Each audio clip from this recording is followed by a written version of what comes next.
Hi, my name is Yasmeen Barakat. I'm an uninvited racialized settler on the Lakwanga and Sandhis and Esquimalt nations, and I am from Palestinian origin. I was born and raised in Jordan, but I consider myself first and foremost Palestinian.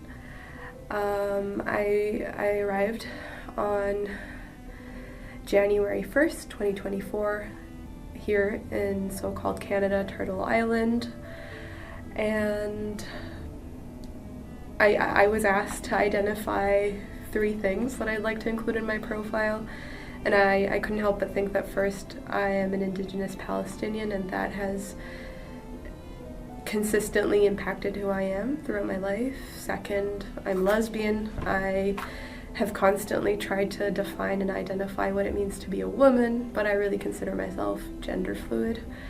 And I'm also an emerging scholar, which is not easy and it can be solitary, but I think I'm finally finding a community here.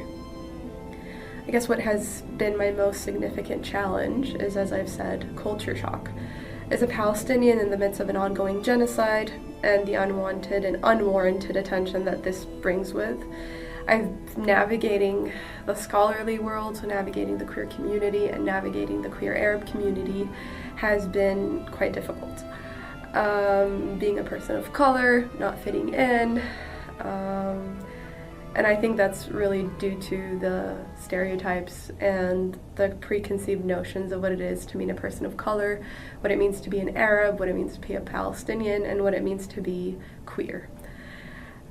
But I can't say that I haven't had some significant success, and I can't say that I haven't grown in the past 9 months.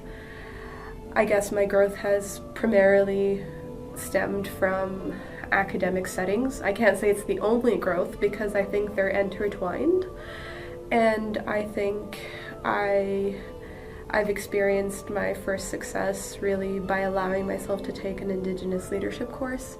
It wasn't a requirement, I didn't have to take it really, but I did, and I think taking that, I think it allowed me really to stretch and embrace multiplicity and complexity like never before, and you can think, what does that really mean?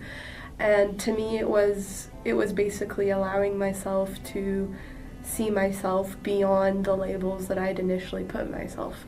Like, yes, I am so many things, but I finally realized that really what I am is someone who's growing, and that growth is from a lot of, difficult things to reconcile with. And I remember throughout that course, first I was experiencing a lot of guilt because here I am, someone whose family has been displaced because of colonialism and imperialism, yet I am here on territories where I wasn't invited. I didn't go through the elders, I didn't go through Indigenous peoples, I went through their colonizer system, and I found myself here, and as someone who's had similar background experiences where my grandparents were forced to leave during the Nakba in 1948, I couldn't help but feel an enormous amount of guilt. Here I am, this privileged person coming to a country where not a lot of Palestinians even have a passport, let alone the privilege to come to Canada. My family's from Jerusalem, so we were fortunate enough to be able to secure a passport, to almost be validated by arbitrary systems that divided us, and here I am.